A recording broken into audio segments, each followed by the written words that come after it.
Good morning guys. 5:20 ngayon ng umaga dito sa Kuwait. Tingnan niyo guys. Yung mga tao pa naglalakad doon. Sobrang aga pa naglalakad na sila.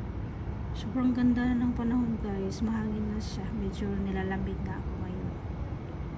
Tingnan niyo yung kapaligiran. Ngit-ngit pa talaga siya guys. Oy. Mas maliwanag na yan dyan sa camera ko. Pero dito talaga guys. Madilim pa siya.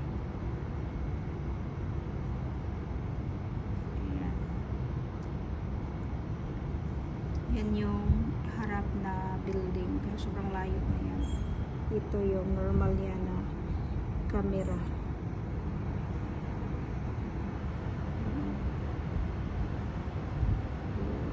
Sobrang lamig.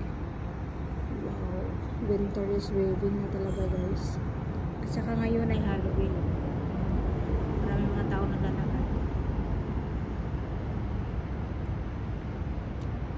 Maganda dito kasi maraming naglalakad na kahit maaga pa dyan kasi ground yan dyan doon, malaking ground, so maraming maglalakad dyan maaga, hapon, mas marami yung hapon.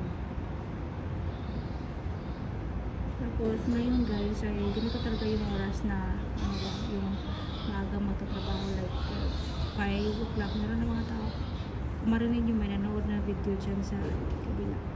Maaga sila gumising kasi 5:30 meron na sila mga service,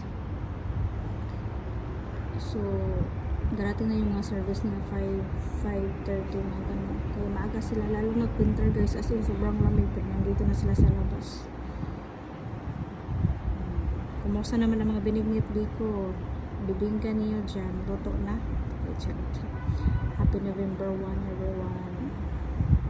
5:50 ng umaga ay umalis na ang amo kong babae papunta sa trabaho, pero kawawa talaga itong amo kong babae, hindi siya masyadong makalakad, masakit pa rin yung paa niya.